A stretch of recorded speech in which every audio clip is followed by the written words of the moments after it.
Question number 6, Clayton Mitchell. Thank you, Mr Speaker. My question is to the Minister for the Community and Voluntary Sector and asks, does she stand by her statement, "You and your charities are core in our life of caring and sharing and drive our cultural expression and community-based development. This investment of time, effort and energy not only helps our country to function, but also contributes to the strength and resilience of our communities, making them better places for us to live." Honourable Joe Goodhue. Thank you, Mr Speaker. Yes, charities are the heart and soul of our communities. To support them, my priorities include improving the public's trust and confidence in the more than 27,000 registered charities in New Zealand. Supplementary question. Supplementary question, Clayton Mitchell. In that case, how can she explain a situation where a 117-year-old bowling club that allows local schools to use its facilities and actively encourages local business teams to participate is being threatened with losing its charitable status, its lifeline to funding and therefore its ability to simply provide for the community? Mr Speaker. Honourable Joe Goodhue. Mr Speaker, what I do know is that Charities Services works with every registered charity, in particular when they notify Charities Services that they are changing their rules. They will get back in touch with that charity if in any way their change of rules might preclude them remaining a registered charity. Now, this process happens over a period of time in which the rules are explained to the charity and they can then weigh up their decision to change their rules to determine whether, in fact, they will continue to remain a charity or not. In the end, the decision around their rules remaining within the gambit of a registered charity is theirs.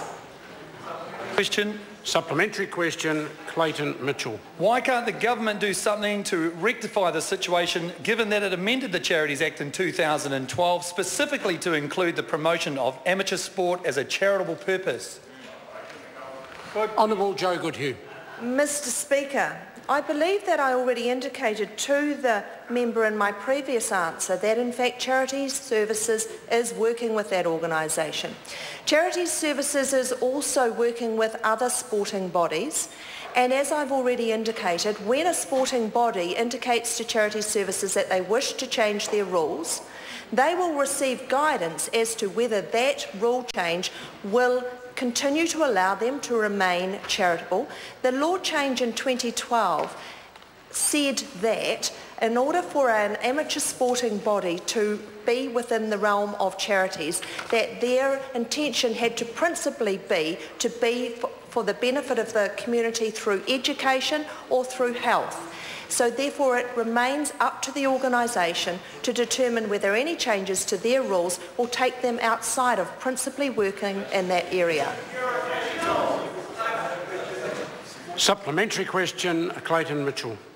Why are you making it so hard for sporting groups to obtain funding by removing their charitable status? They are the lifeblood of our communities. Thank you. Honourable Joe Goodhue. It would appear that the member hasn't been listening. What we are doing for the 27,000 charities is providing guidance to them when they seek to change their rules as to whether those rule changes will allow them to remain a registered charity, just sticking within the gambit of the 2012 extended law. Supplementary question, Hodo Williams. Does she support the government's policy to charge charities for police checks? If so, how does charging charities hundreds of thousands of dollars a year for a service that is currently free help them to carry out the good work for our community? Order. Honourable Joe Goodhue.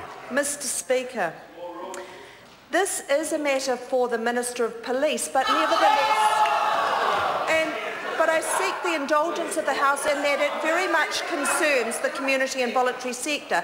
So in order to assist the member, I'm able to tell her submissions on the Policing Cost Recovery Amendment Bill are currently being considered by the Law and Order Select Committee. Many of these submissions ask the police to consider case-by-case exemptions for vetting fees, particularly for organisations that have many volunteers. And of course, the Law and Order Select Committee will report back in May 2015. So I'm watching this closely. Question number 7, Todd Barclay. Thank you, Mr Speaker. My question is to the Minister of Corrections and asks, what announcements has he made regarding the government's initiative to roll out audio-visual links in our prisons? The Honourable Pesata Sam Lotawinga. Thank you, Mr Speaker. Yesterday I announced the $10.68 million project to install audio-visual links in our prisons has been successfully completed. 12 prisons which hold remand prisoners have the technology